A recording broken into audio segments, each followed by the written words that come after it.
Hi, everyone. I'm Kristan Gross, Global Executive Director of the Vision Impact Institute. It's our mission to raise awareness about the importance of vision correction and protection in order to make good vision a global priority. Thank you for joining us today on another of our webinar series, where we'll share perspectives from diverse viewpoints in vision. We're committed to ensuring that the world sees better. Today, we'll be discussing road safety. More specifically, the importance of continuing to fight for the inclusion of vision correction and protection in the global road safety conversation. This is especially critical for a few reasons. Today, first, as economies and societies continue to return to their pre-pandemic levels after over a year of lockdowns, more people are back on the roads as drivers, passengers, pedestrians. Second, we're at a crucial point in time when vision and road safety is intersecting once again. In 2020, the United Nations offered recommendations to governments for enhancing national road systems within the framework of its 2021 to 2030 second UN Decade of Action for Road Safety Plan. For the first time, and we're thrilled to say this, a call to ensure that road users around the world have good vision was included. While progress has been made in the conversation, we know we can still do more. So I'm thrilled to have this group of experts from around the world to discuss the state of road safety and how regions can reduce accidents resulting from uncorrected vision. Let's meet our panel. So today we have with us Vinod Daniel, Chief Executive Officer from the India Vision Institute. We have Gennaro Kibet, President of the Automobile Association of Kenya, FIA. David Navarro, who is the VP of Vision and Road Safety Group Plan at Essilor International. And we're joined by Dr. Sergio Useque, Professor Associate, Senior Scientist, Research Institute on Traffic and Road Safety at the University of Valencia in Spain. You may notice we also have several other members of the VII team who have joined us to listen in. So gentlemen, thank you so much for being here. For the benefit of our audience, I would love for each of you to briefly introduce yourself and just tell us who you are and what your role is at the organization. So David, I think we'll just start with you. Okay, thank you very much, Kristan. I'm really happy to be with you on this panel on this so important matter. So yes, as you said, I am Vice President of a group plan, of a strategic plan that Essilor and now EssilorLuxottica is launching as a least responsible leader to create this awareness on the importance of vision on the road and provide the solutions globally. So this is globally my job title and the very simple but very ambitious role that we are trying to do as a leader. Great. Vinod? Thank you so much, Kristan, for this panel, and it's a delight to be part of this discussion. I'm the CEO of India Vision Institute, a non-profit trust that was established in India about a decade back with a primary mandate to assist with vision care, especially uncorrected refractive error. And part of what we do is vision screenings, and we have a large project on screening truck drivers. So this panel really fits in so well with what we do here. Very good, thank you. Gennaro, how about you? Yeah, thank you very much. Let me join the rest of panelists in thanking you, Kristan, and the team at Vision Impact Institute for the invitation to be on this forum. I think, as you said before, my name is Gennaro Kibet. I am the president of the Automobile Association of Kenya, which has been in existence for 100 years. We celebrated our 100th anniversary in 2019. And we've been really on the forefront in terms of working with the FIA, working with other partners in terms of road safety for the last, basically for the last 100 years. I'm happy to be on this forum because this is something we've not included in our agenda for a long time. We have membership of about 100,000, but we are seen as the leaders in road safety in Kenya, and a number of African countries. Very good, thank you. And Sergio, last but not least. Thank you so much for the invitation. I'm Sergio Seche. Apart from working as a professor, first of all, a researcher, and my specialty is research on road safety, especially in what concerns to human factors. During the last few, maybe 5 or 7 years, I have been working so hard, especially with populations of drivers, studying in depth different factors potentially influencing their crashes. And vision is undoubtedly one of the most important ones. So thanks again for the invitation. This is kind of a very interesting space for showing up a bit our research outcomes. That's great. Thank you so much. And really, again, a big welcome to you all. We want this webinar to be conversational. So while I may have someone lead off the discussion, I encourage the rest of you to contribute when you have thoughts or perspectives on the question as well. So let's just get started. My first question would be this: just for so long, we've talked about why vision has not been included in the road safety conversation until recently. I'd love to get a sense from each of you about why you think that is, first of all. And Vinod, I think we'll start with you because I'd like to get your perspective from India, and then each of you can kind of add your thoughts. Thank you, Kristan. See, road safety, reducing the number of accidents is a high priority for the government in India. Over the last 5 years, where you have data on the number of accidents, the number of accidents have been coming down. For example, the reported number of accidents was approximately 474,000 in 2018. It came down to 467,000 in 2019. But on the other hand, the number of deaths have been going up, and that could be because the speed is higher. It could be a whole range of different factors. There has been a whole range of approaches done, but a lot of the approaches have been in terms of safer roads, safer vehicles, safer drivers, etc., etc.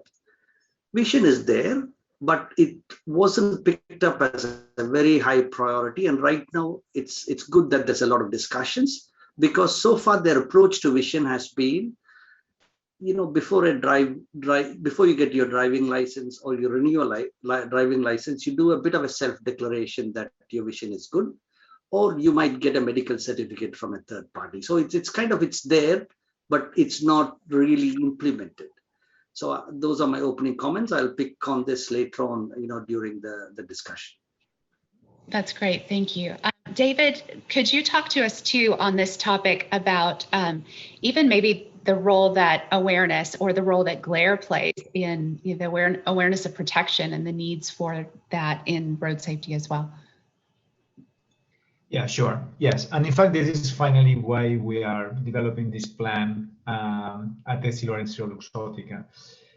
Yes, as you were saying, this vision was quite absent of the priorities, as Vinod said, because globally there were some of key factors that were somehow taking the main role in road safety awareness. Of course, as you know, road safety is a multi-factor situation in which we are talking about infrastructure, about the vehicles themselves, and of course about the users, the safe user.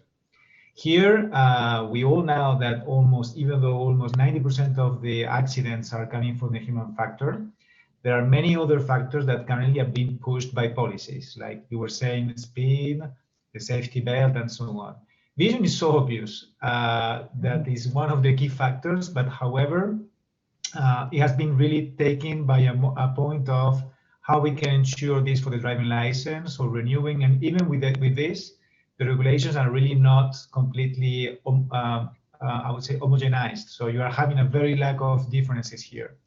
However, if you think about it, 90% of the information is coming through the eyes when you're on the road. So it's just so obvious that you need this for reacting in time. And this is really something that is very simple. Reaction time is a key factor when you're talking about road safety. Alcohol is increasing it. Poor vision is increasing it. It's just as simple as that.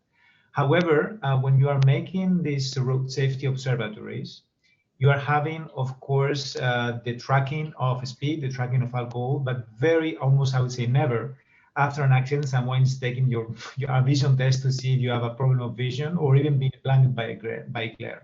However, when you are taking people declaring they're having an accident, they are saying, "Oh, I didn't see that," or "I didn't say that." So we are here trying to create somehow formalization of something that is really obvious.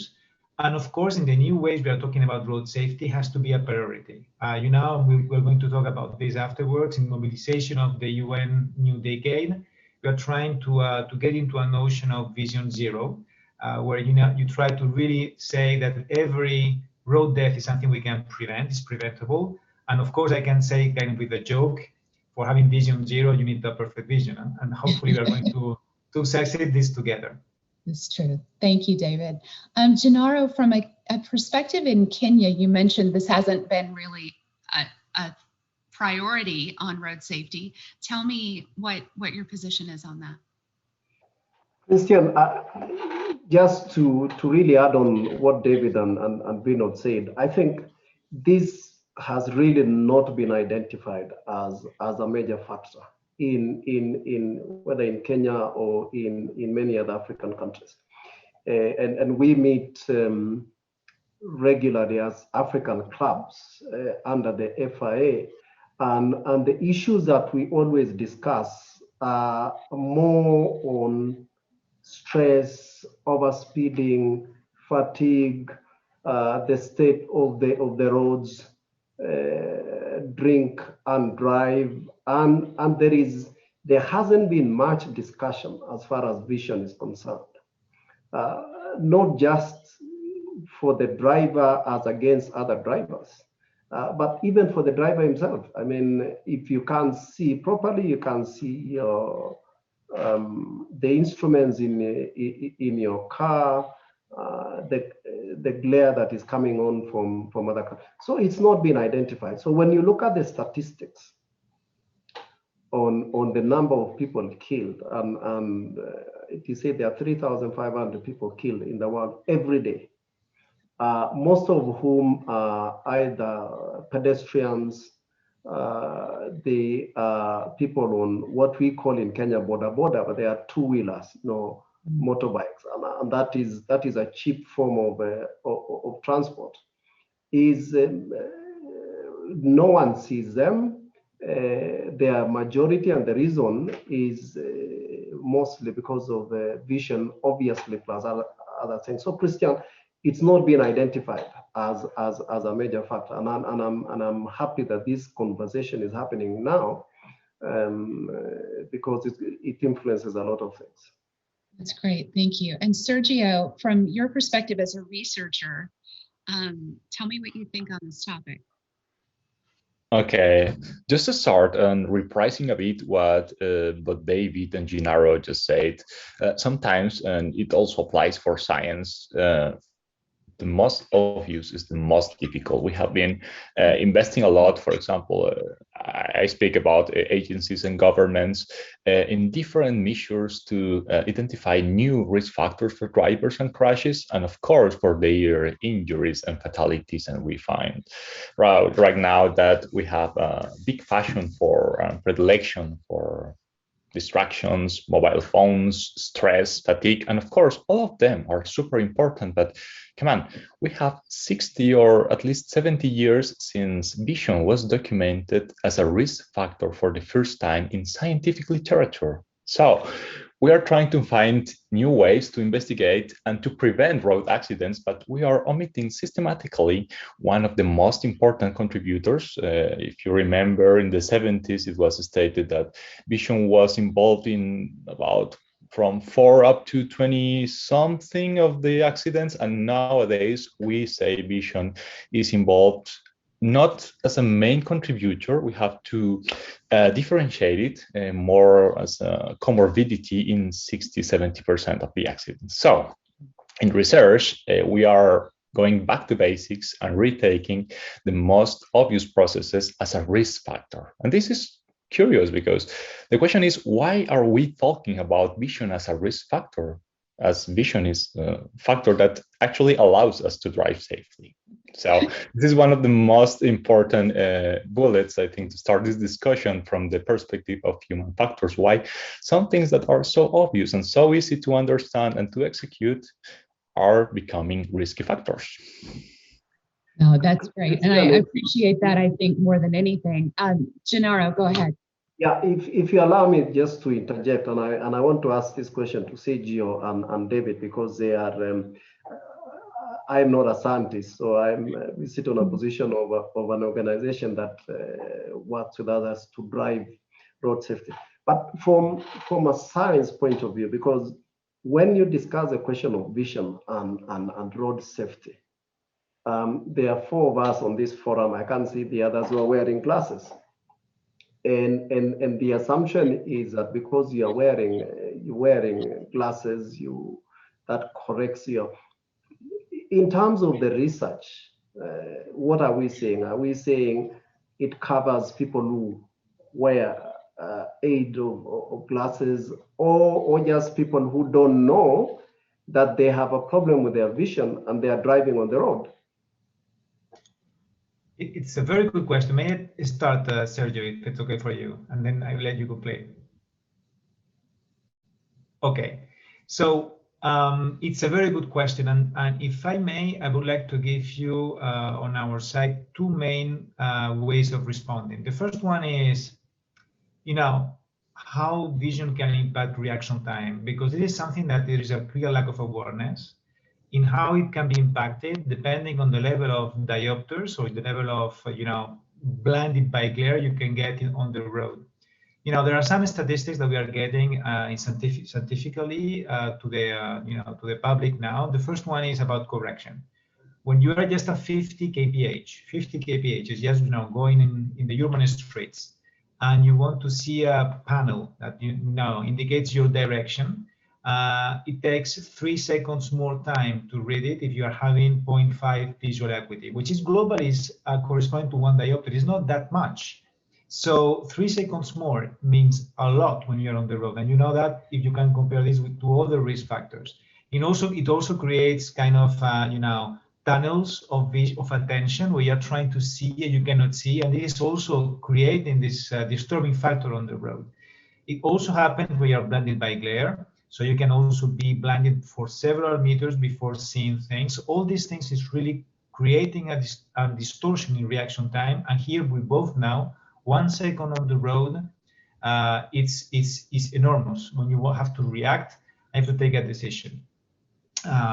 So this is a first point. The second one that relates to your comment is this something for people that doesn't know about it or people that are already wearing glasses?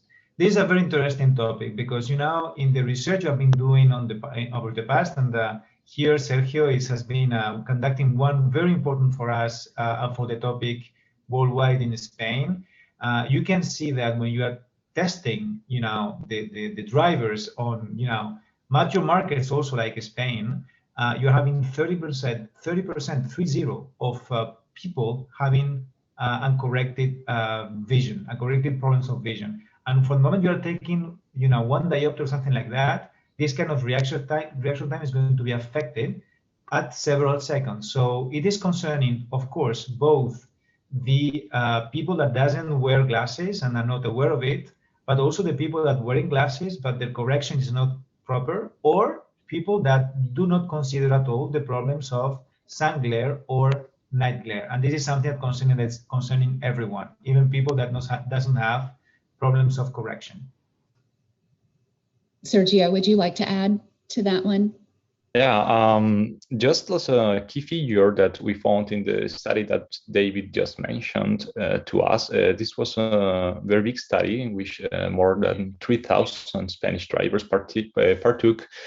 And we found in regard to, for example, light glares that if I don't remember it wrongly, 27 seconds was the time spent by the average of Spanish drivers to get fully recovered from a 10-second glare, as usually you see during night driving. So what does it mean? Making a road calculation, you can see that this is more or less 80 kilometers an hour. I think this is something like 50 miles. It represents more or less 600 meters without driving with a good vision by night. So the thing is, what's the question? The question is, first of all, why are people experiencing this on the road?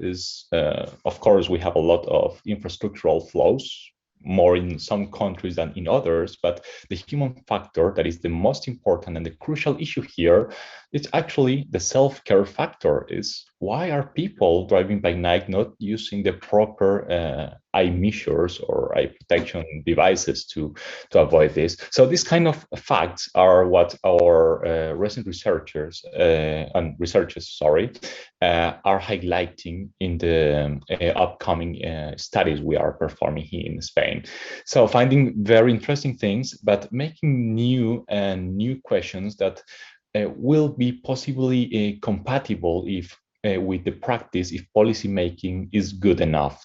For example, just showing up to the government, hey, we have a problem and this is a possible solution, and maybe an alliance or a strategic measure could be an organized set of actions to reduce the fatalities related to vision flows that are not necessarily pathological. This is my second point. And actually, we have that most of the vision impairments are quite recognized by their users, of course, because it doesn't only occur while they are driving. The problem is there are some things that are as normal as possible, and then they are systematically underestimated by drivers. That's why I want to reprise David as well. It's important to promote and to grow up the awareness of the population, especially among high-risk drivers. I mean, for example, the people over 65 and the female drivers over 45, since we also discovered, as many researchers did before, that there are several differences based in the sex or gender of the drivers. Thank you. It's interesting you mentioned raising awareness, because that leads us into our next question. And I'm going to start with Vinod on this one. More countries seem to be having goals for fewer road accidents. We've seen this, the decade of road safety that just passed. We have the new one now. Most of them are focused on things like we've said, tackling drunk driving, improving infrastructure, reducing drivers' digital distractions. And I know where I live, I see signs all the time that say don't text and drive. But what, Vinod, can we in the vision sector actually do to create a similar impact or level of awareness for vision? Yeah, thanks, Kristan. Thanks, Sergio, Gennaro, and David. I think you got that the fundamentals, all clearly laid out there. See, the first thing I want to probably start with is, I think there is a problem. I'll probably put some data there. We do a lot of screenings among the truck driving communities. We've done probably more than 10,000 at this stage, so that the data set is reasonable and robust. Over 45% of them had refractive errors. And 4%, or 3.97 to be exact, should not be on the road because their vision was severely compromised without a pair of spectacles.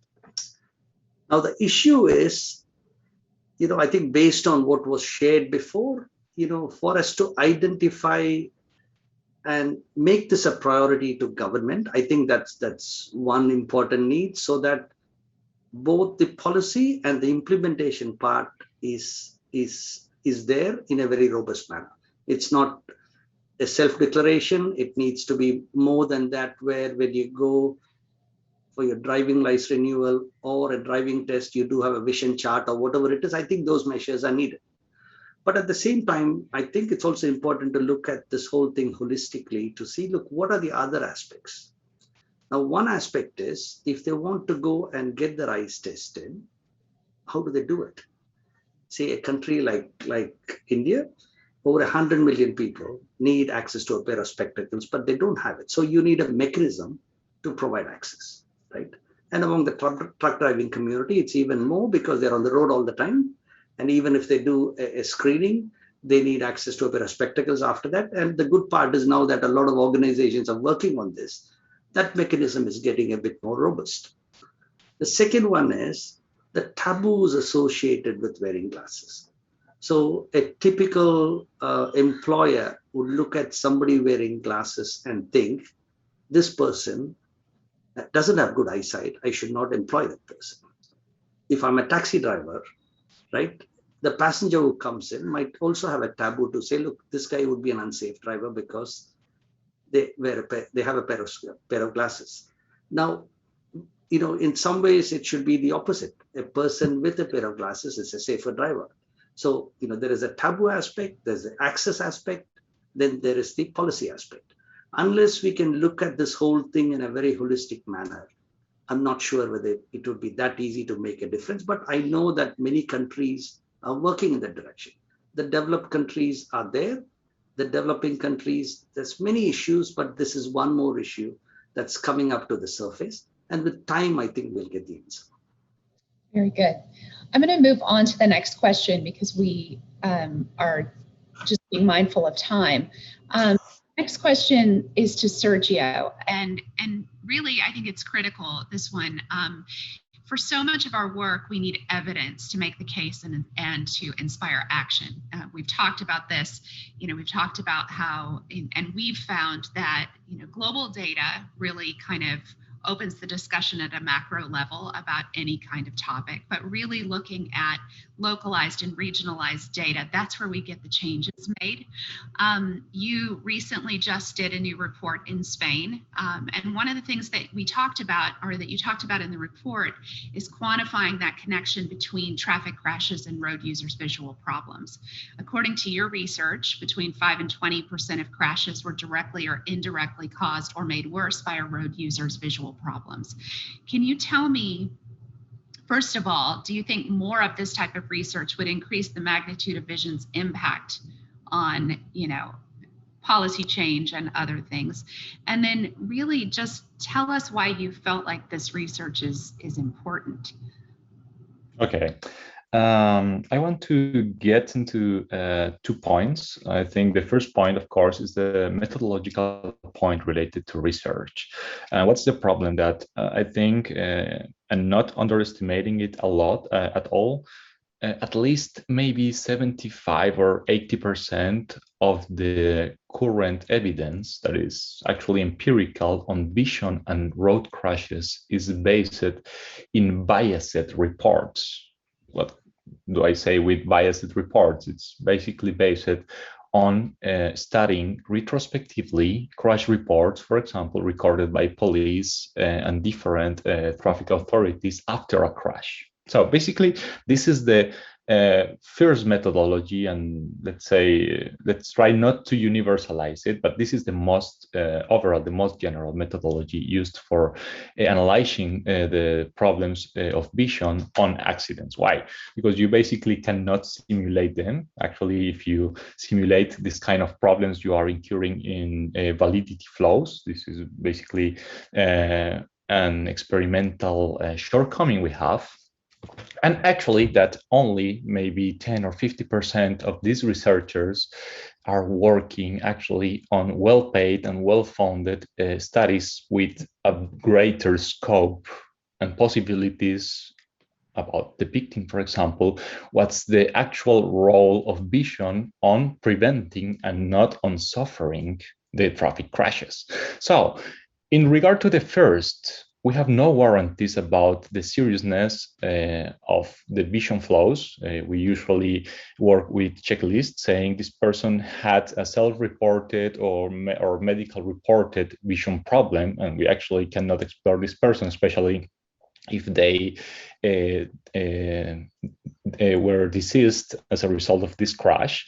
But actually, and secondly, what we actually should do is to base the vision research, for example, on the driver training and the driving assessment process. This is actually, from my opinion, the best possible moment for making research on vision. Like, okay, let's make, for example, prospective or longitudinal studies with drivers, with big samples of drivers, but this is too expensive because we cannot do this over time. But actually, and methodologically, this is the most rigorous possible scenario for doing this. So what can I say? I'm not stating that it's wrong that the vision is getting misstudied. No, what I'm saying is that it's just limited. So basically, carrying out this kind of researches, we are not really attacking the problem from a scientific perspective. We are just repeating and finding out new specific differences, for example, between Portuguese and Spanish drivers, or between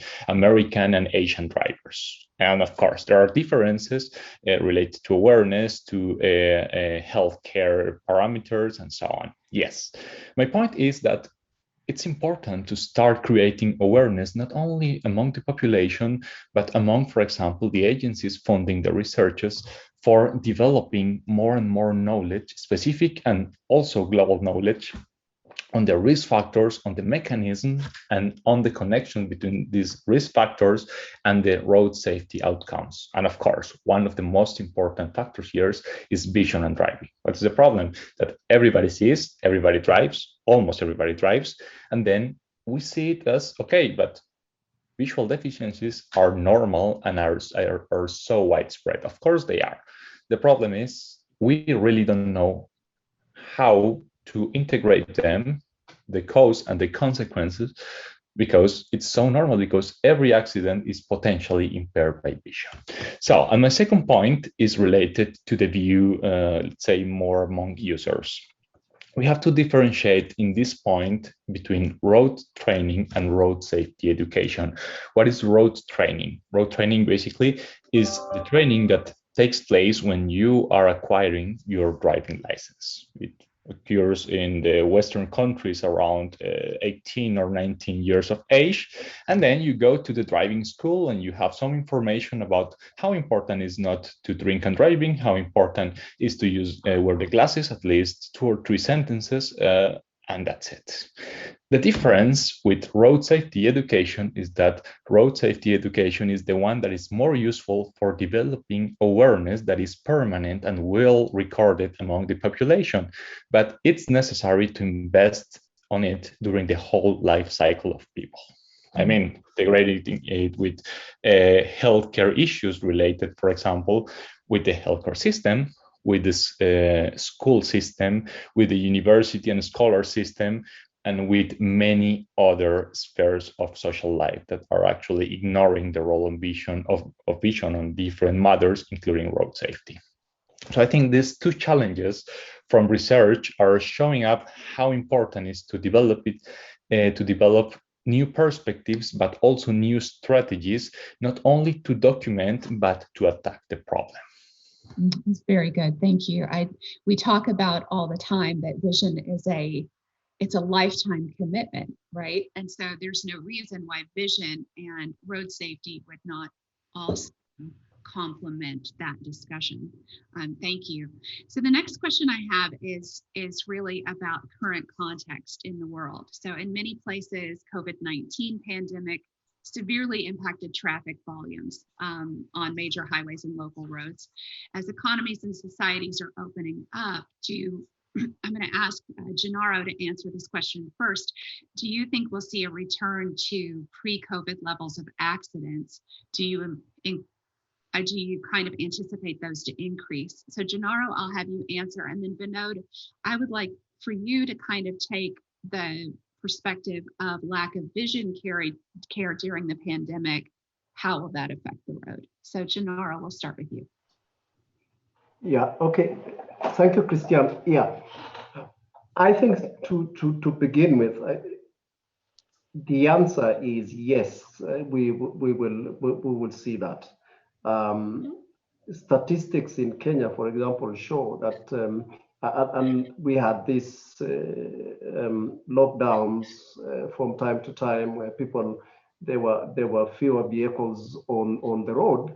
But statistics show us that during the lockdown, when there were fewer vehicles on the road, and there were just essential services, trucks, and so forth. Accident cases went up by 5.8%. And the explanation is basically, I mean, people came out, those who came out, they've been affected financially, their businesses have shut down, and there's been too much stress with people driving. Secondly, there are those who want to disobey the rules on lockdowns and therefore go out on two-wheelers, what we call border borders, because they are not seen by the law enforcement.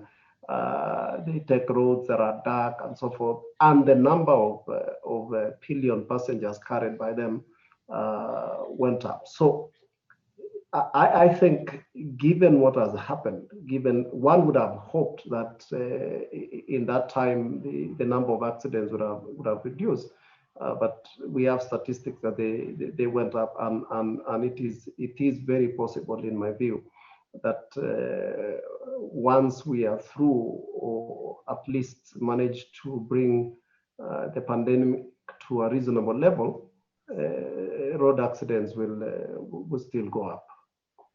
So the need for the campaign just to continue. Very good, thank you. Vinod? Yeah, maybe just to look at what the pandemic has done in terms of road accidents. There was one article in a major Indian newspaper, the Times of India, which kind of said that during the April to June period in 2020, the number of people who died on the road that particular year, that is during that COVID lockdown, compared to the previous year, was 50% less. It was approximately about 40,000 deaths before, was 20,000 deaths during this one. So the headline said COVID might have saved 20,000 lives. So I thought that was quite interesting, Right. in terms. And I mean, I don't have the figures for the number of accidents and the change in accidents, but yes, during the pandemic, things were at a standstill in terms of vision care, like everything. Most facilities for eye care were shut, but as a priority, I think they reopened very early on once the lockdown was lifted. Like even my team, they were given priorities in vaccination, a whole range of things were put in place. So things actually got back into a regular routine, of course, with strict COVID protocols, masks and gloves and face shields and sanitizer, all that kind of stuff. So I think, it's getting back to where it was. The second wave did bring a bit of a dampener, but now it's again, open again. But I think it'll get. But I think where the bigger impact is going to be felt is what the government's priority is going to be. Mm-hmm. Because I think most governments are now quite bogged down with COVID. And I think in terms of the space they have to listen and to implement other things is limited, which I think would be an issue for the next few years. So I think the bigger impact would be if you want to do something meaningful in a policy way, in a broader way. I think, that's getting the space for them to hear. But the really good news in India is I think most NGOs that work in this sphere, usually they are, the biggest service provider, often in the healthcare space, they have taken this as a priority. I can see every major, charity organization, trust, all of them focusing on this. Similarly, a lot of the corporates, as part of the CSR programs, especially some of the petroleum companies and some of the big dealerships, they also have taken this as a priority, which I think would do a world of good, in years to come. I agree. And I think when we look at, the work that you and I and other organizations within India have been doing to really focus even on commercial driver licensing, and because the license renewal, it's every 2-year cycle for commercial drivers. If we could just intervene there, and I agree with you, I think the timing right now is is going to be difficult because the priorities of the governments are set in different places. It's just up to us to keep them hearing the message over and over and over, so we can't ignore it when it's time to make those changes. Thank you both. I'm going to start with Gennaro on this one. I'd love to know if there are other examples within your work or within your country, perhaps, that you think are making a difference. And it doesn't have to be about vision, but like other programs that are going on that you think are working well, that we could, that we could adopt a similar pattern with. Okay. Thank you, Kristan. Yes, we have a number of programs. I'm working really with, we're working very closely with the FIA, working with the International Committee of the Red Cross and so forth in training, driver training on etiquette on the road, on the regulations, following the regulations, on all sorts of things in terms of courtesies. We've put now a lot of emphasis on training the riders on two-wheelers, what we call here border. I think you all know that we just had the safari rally, the WRC safari rally, and with it came the launch of safe helmets for the two-wheelers, the riders on two-wheelers. The fact is, in Kenya, I'm sure Vinod will attest to this, in India and many other sort of third world countries like we are in Kenya. Neither the rider nor the passenger wear helmets. And the helmets they wear are actually, they've been found in Rwanda, for example. The FIA and the motorsport in Rwanda carried out some tests on the helmets being sold in the market. It was found that it was the helmets that killed the riders more than sort of the accident itself, because they cracked. So Jean told the president of FIA led a donation of helmets, safe helmets, manufactured to the UN standards. We are training the public service drivers, truck drivers, on when to rest, when to go and check, and we are lobbying government for legislation on a number of these issues. We're working with partners and so forth. Shortly, we will again we'll be working with the FIA on the campaign on what they call I See You, which is wearing reflective sashes and jackets. We are training school children on safe walk to school wearing so that you can be seen. Again, a number of these touch on vision and be seen as a pedestrian, be seen as a rider on a two-wheeler, and they are helping. Very good. David, I'd like for you to address that same question. Things that you notice that are making a difference. Yeah, sure. There are so many, in fact, so many examples that we could eventually quote, but I would eventually pick up three that can be, for me, a good way of showing that, at the end, we have to raise awareness about vision, the importance of vision, but put it in a global perspective about the priorities of road safety. I think, as Gennaro said, it's very important that we are getting to the public with a very integrated view of what means to be prepared for the road with a helmet or with good vision. And I think this is important. I can give you some examples on these parts, three examples. The first one is, and this has been, and I would have to also, I would say, congratulate ourselves on the fact that we have been, addressing this question together, is the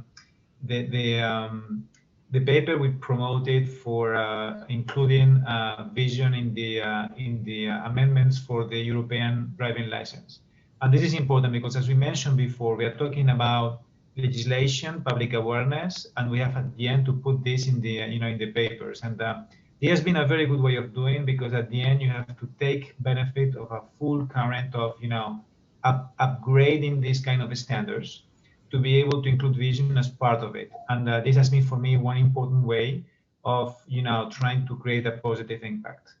The second one I would say is, and I would like to hear quote maybe the action we carried out in Kenya some time ago with Total. We tried to get to the gas stations with the possibility of checking the vision for the road users, but providing to the gas stations the full scope of the FIA golden rules. And we've been collaborating very actively with the FIA, also in Kenya, of course, but globally, on putting check your vision as one of the golden rules. This golden rule was promoted in this campaign, but together with the other rules, wearing a helmet or putting your safety belt. This was very important because these kind of actions are really addressing one factor, but at the end, the overall mindset of the road users on road safety. And it was very interesting because in this one, we could see in this campaign that lasted some almost half a year that 70% of the new wearers were people coming to the gas stations with not good vision. So we were really creating new wearers from this activation. So this is also very important. I will finalize with another one, also very interesting in this notion of coalition with engaged partners in road safety. It was done with Michelin, this global this private leader in safe mobility, tire manufacturer, putting together the notion of check your vision, check your tires. Here also staging 2 of the rules of the FIA. This is also very important because, again, you are trying to create the notion of people getting started for the road thanks to this kind of, I would say, safety equipment or safety gestures. So this is really important, and I believe that this kind of collaboration in different countries are showing the importance of putting vision as part of the global road safety I would say, standards. Very good. And adding on to that, David, the next question I had for you specifically is you represent the private sector. And what we've noticed, and what over the years that I've been working in this space, have noticed when there's a cause, when private sector gets involved, things actually are oftentimes more quickly resolved. I would love to hear your thoughts on how you're tackling the issue from a corporate standpoint, but also what other companies can do to get involved in this process. Yeah, thank you very much, Kristan. So I would like just make a comment on the way you put the question, because this is, I believe, a main change in the global culture of addressing global issues. And I think the pandemic, as we are saying, has put a mindset in all of us is that we can address global issues working together. So we usually say we're on this together. So I think this is the mindset that was promoted just before the pandemic. It was, for me, is a key milestone change when there was this big concentration of world leaders in Stockholm in February 2020 with the Global Ministerial Conference that prepared the new decade adopted by the United Nations. And this mindset was that if we want to address this issue and now really succeed of halving the number of victims in 10 years, we have to start creating the notion of private and public collaboration. And as you are saying, putting the best of the private sector to the service of to the public, and vice versa, trying to avoid sometimes this kind of untrust that can be done, taking into account the notion of private interest. So doing well, doing good is something important in the new world.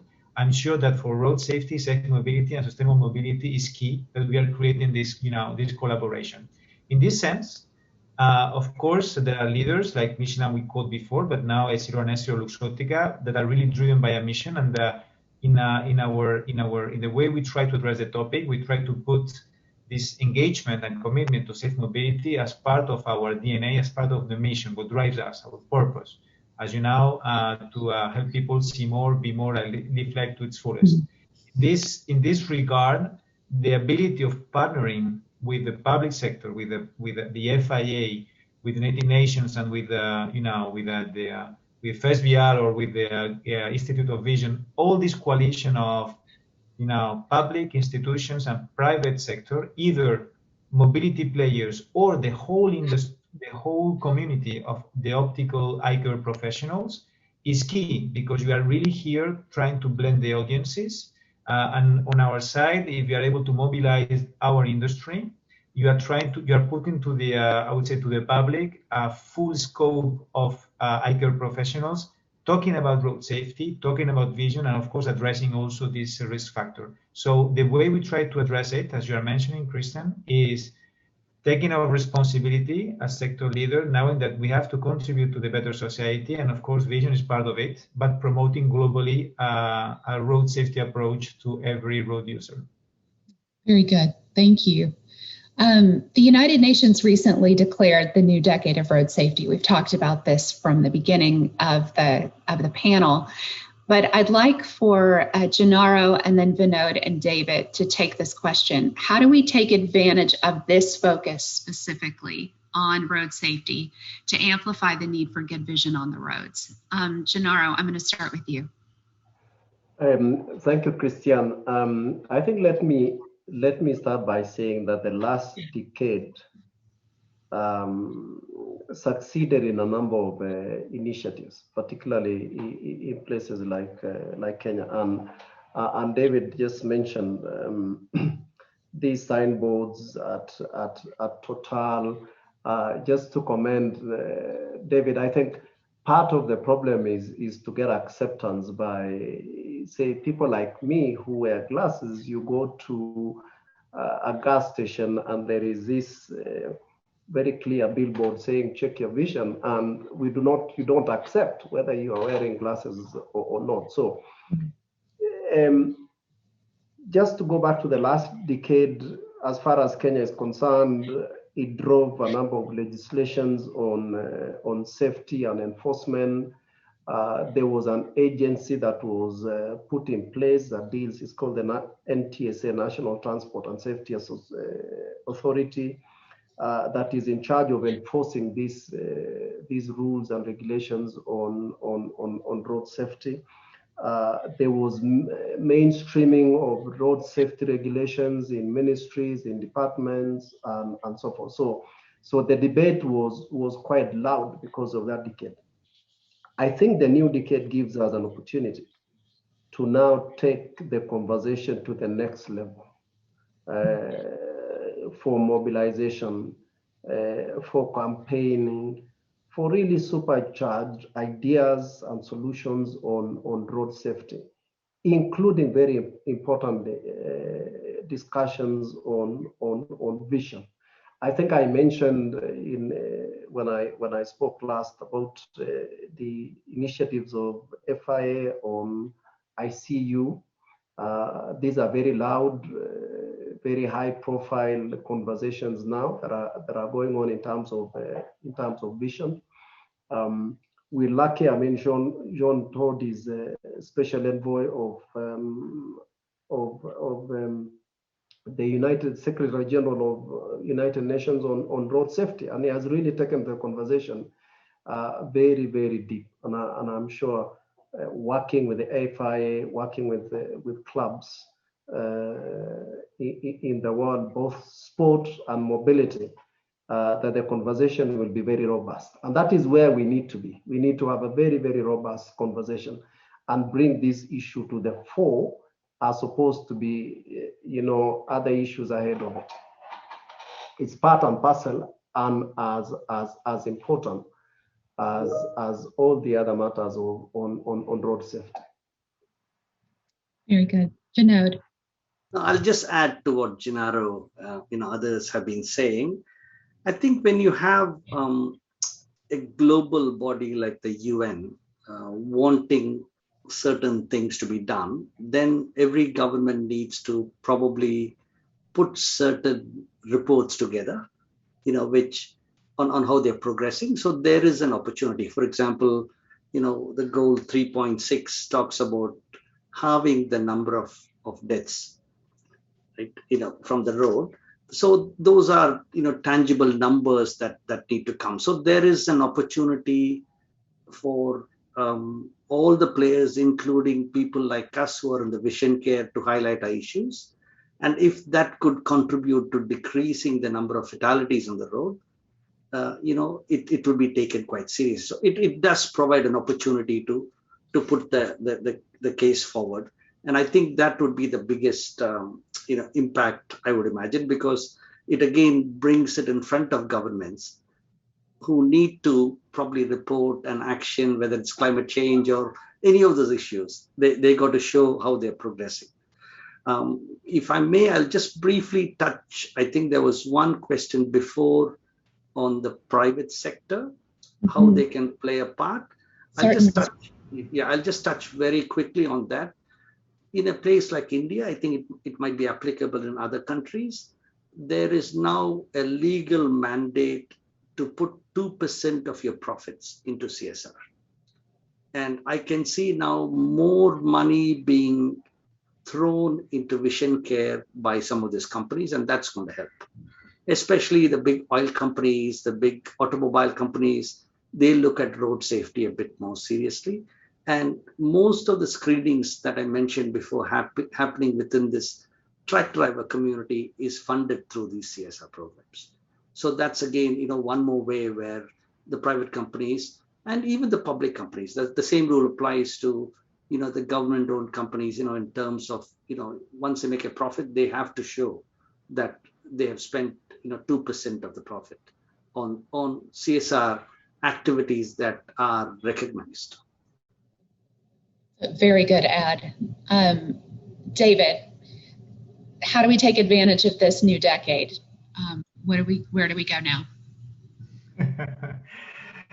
Yes, so of course, as we were saying before, taking advantage of this mobilization that we can drive together and this new call for both private and public sector. I would eventually, if that's okay, resonate again with the point of Vinod, that I think it's really interesting. It was also part of the way this decade was formulated. We are contributing with this decade to the Sustainable Development Goals. So we have a roadmap that is even broader than the one of safe mobility. That, of course, is a key part of it. And I do believe that this notion of combining efforts also goes hand in hand with the benefit that some of the risk factors can have for other SDGs. So we're talking about vision. You know that we have been, of course, promoting the impact of vision, and you have been leading this, Kristan, the impact of vision on people's life, not only on the road, but also in terms of education or development. And this is key because when you're addressing the vision of road users, you are also addressing the benefit that vision can bring them to their lives, either as a kids for getting educated, or of course all over their lives. So I do believe that this notion of combining safe mobility with this kind of public health issues like vision can be a very good way of doing it. And in this sense, all the way we can combine these efforts with this decade can be a significant breakthrough. And here I would like to quote one of the tools that the current decade has given to the countries and to the private sector to be able to achieve these goals is the United Nations Road Safety Fund. We are partner of them. Of course, it is a way of trying to create effective, I would not even say even only fund, is an investment mechanism to be able to create and address these problems of access that also Vinod and Gennaro has quoted before. So at the end, it's also a question of giving the means to people to be able to be safe on the road. And this fund is addressing these kind of things. We pledged to this fund a donation of classes, but the idea again was trying to create distribution systems that can be very well managed as combined distribution systems with other safety features that could be helmets, for example, that Gennaro said before. This is one of the main, I would say, lines of action that we gave ourselves in the recent partnership that we renewed with the FIA and, of course, with the United Nations Road Safety Fund to be able to create multiplied impact on the road. So I think these kind of initiatives can be the way, in addition to mobilization and cross-sector mobilization, to address the decade and really succeeding in this goal. And I believe that the next General Assembly that is going to be, I think, held in the second half of 2022. Checking the trajectory to these goals is going to be a key moment to check that we are able to, cross-fertilize and mobilize all the efforts for this. Very good. One question that I have, and it's kind of self-serving, but within my organization, we raise awareness, we advocate for change, we're prioritizing research and all of these things. Sergio, I'm going to start with you. What's needed from those of us in the vision space? Is it more awareness, more advocacy, more research? Tell me in your opinion, what's needed? Okay, just being a bit paradoxical, I would like to say that more awareness is needed to raise more awareness from the private companies, more awareness from governments, and of course, more awareness on what this extra time for the decade of action for road safety, because this is extra time because 10 years were not enough, is needed to invest in what? It's not in flows, it's not in flags, it's not in different mass media communication, but rather, for example, in research, in road safety education that I already differentiated from road training, that are things that are commonly interchangeable used. And of course, there is one more thing that is so important to raise awareness, is to increase the commitment about the policymakers, because policymakers in road safety are so focused in improving vehicles, in improving infrastructures, but not really in improving other things different than, for example, driving under the influence and other, let's say, most popular affairs in road safety research and road safety promotion. So vision is one of the most underestimated ones, and it's important to take advantage, or to seize this extra time we have for the new decade of road safety for creating more and better awareness among the whole population. Thank you. Vinod, your opinion? I think actually we need all of them. But I think more importantly, we need to have a plan. We need a holistic plan on how to approach this. The plan's going to be different for different countries. For example, a country like India, I think a plan needs to include, one is, of course, how do you take a message like this to the government? What would make the government listen? And often it could be where you need local organizations and others, pushing the button hard, etc., etc. So I think, it's quite important from that perspective. The other aspect is, of course, you do that kind of a change. After you make that change, to make sure the recipient wears that pair of glasses, what are the taboos involved? There's no point actually in doing a whole screening project. And if there are taboos about people not wanting to wear glasses, you not achieve the objective. It's not just in this issue.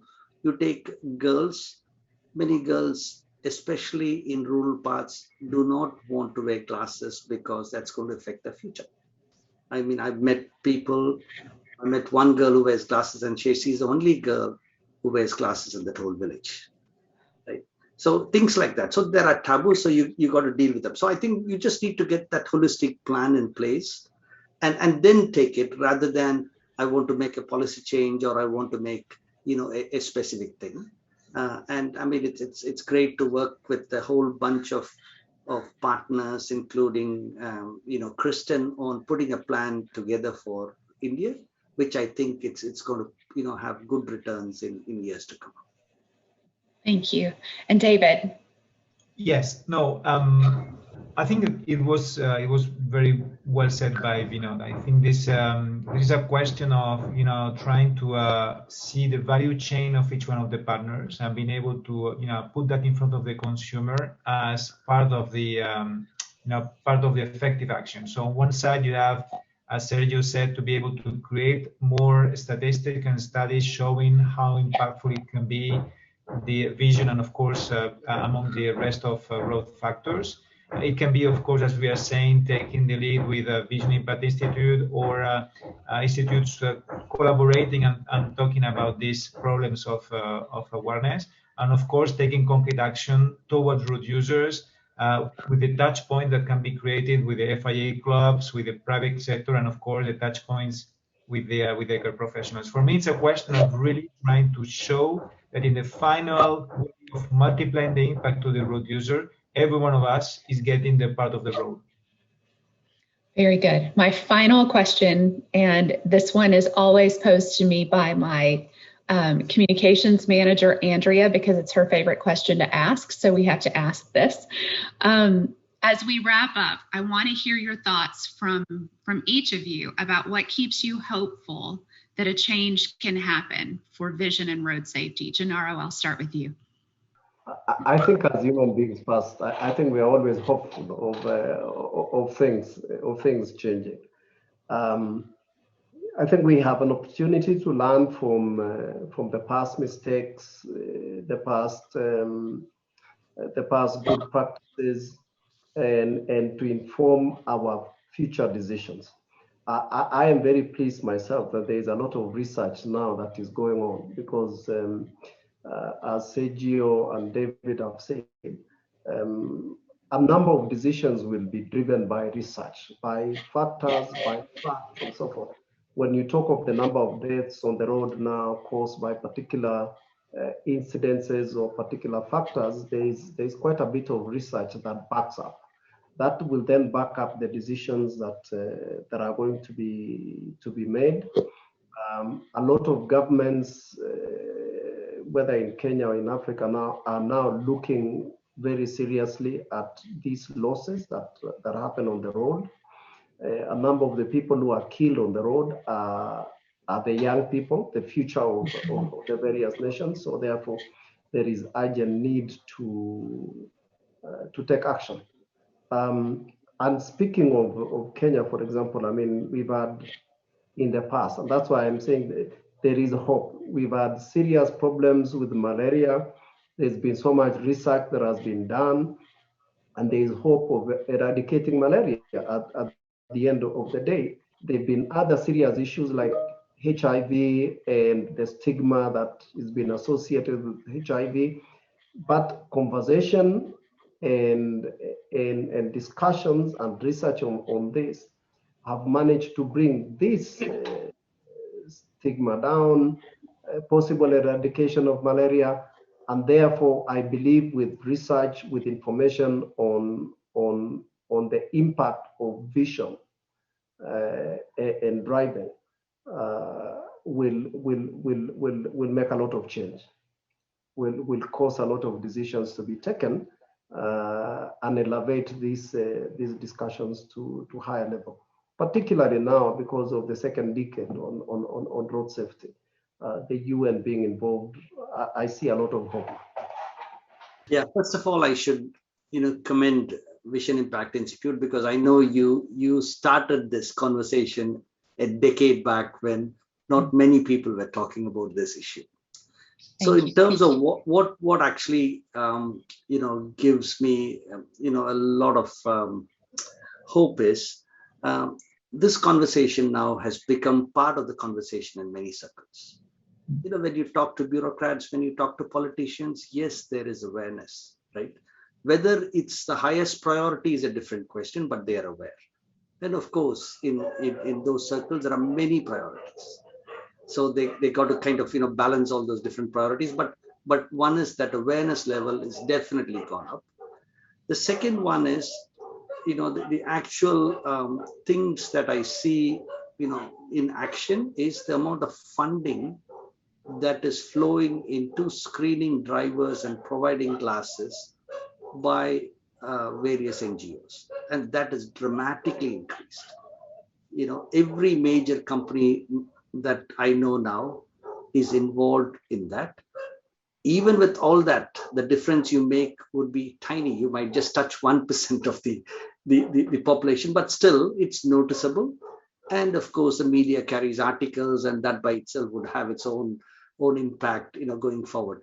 I think the momentum is there. It's just to make sure the momentum is carried forward, ultimately when a long-term change can happen. Okay, no, I think if I want to make it very short, I would say what makes really what makes myself hopeful on this is that, first of all, there is a moment in the history of the world that is quite important now. Is we are coming across a global pandemic that has made somehow a wake-up call in the way there are some global issues we have to address together and collaborating. And this is something that for me has been very hard to live, but it's an opportunity.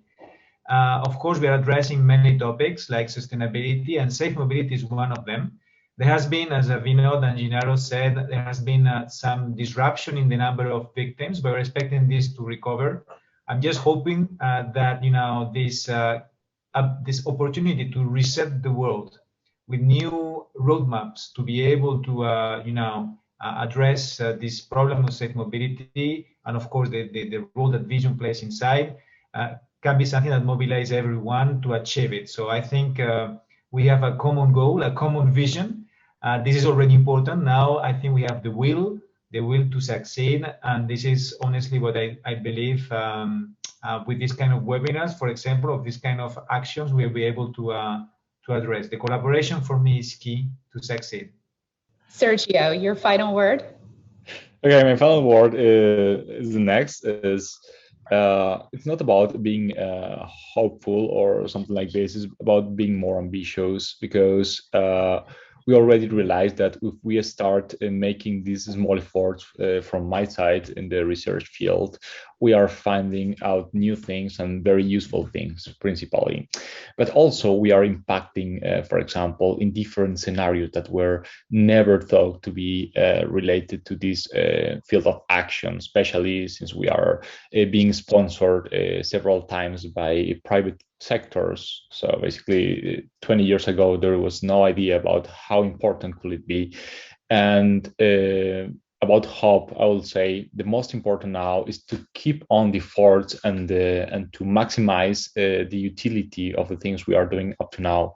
It should work like kind of snowball, not only about awareness, not only about saying, yes, this is the scientific proof by which we demonstrated that vision is important for road safety. Of course, all of us already know it. The thing is, we have to reach a bigger scope, a greater scope than we are doing right now. For example, as we are researching in road safety and vision, we are quite limited to drivers. Why? Because it's more convenient, because it's easier, basically. It's a reason of convenience, but we should think in the future more ambitiously to cover, for example, other groups of vulnerable road users that do not need, for example, the road training or recognizance for being licensed for circulating. So this is my main point. It's important to start thinking about what it's going to happen at the end of the second decade for road safety in terms of research, policy making, and impact of all our efforts accumulated from these 20 years in the field of vision and road safety. Well, gentlemen, Kristan, if I may just react on the point of Sergio, because I think it's a very good one.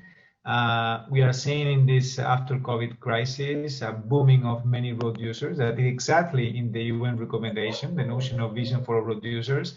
And the point that Sergio has made is very interesting. I believe it's a real hope or ambition for change, is trying to address something that really goes from the drivers to everyone on the road. So thanks for raising it, Sergio.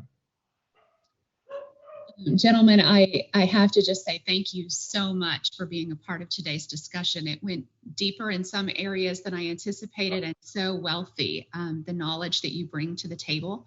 We love hearing your perspectives, and I know everyone who advocates for road safety appreciates your insights and inspiration. A big thank you to all of you who joined us today. Please follow us and our work and look out for more of these discussions in the future. You can keep up with all things Vision Impact Institute by subscribing to our monthly newsletter at visionimpactinstitute.org. We recently refreshed our website, so take a moment and take a look. We've made your search for research and other materials even easier. You can follow us on Facebook and Twitter at VisionCost and LinkedIn at the Vision Impact Institute. Until next time, stay safe.